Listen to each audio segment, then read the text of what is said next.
அனைவருக்கும் வணக்கம். ஆடி மாதம் என்றாலே அம்மன் மாதம்.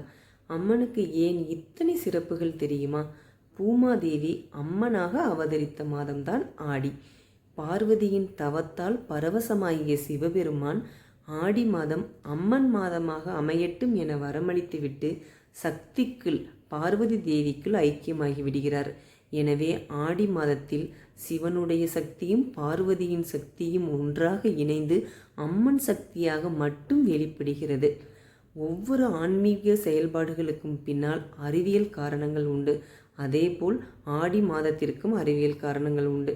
சூரியன் வடக்கிலிருந்து தெற்கு நோக்கி நகரும் இக்காலகட்டத்தில் அதிக வெப்பமும் வறண்ட காற்றும் வீசியதால் மக்கள் அம்மை காலரா நோயால் பாதிக்கப்பட்டு ஆலயங்களுக்கு சென்றபோது அங்கு வேப்பிள்ளை, எலுமிச்சை சாறு, அன்றைய பிரதான உணவான கேழ்வரகு கூழ் கொடுக்கப்பட்டு நோயிலிருந்து பலர் காப்பாற்றப்பட்டனர்.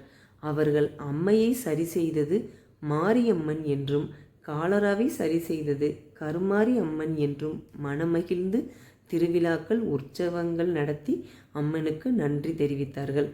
ஆடி முதல் மார்கழி வரை தேவர்களின் இரவு பொழுதாகவும் கருதப்படுகிறது. ஹயக்ரீவர் ஆடி மாதம் பௌர்ணமி என்று அவதரித்தவர்.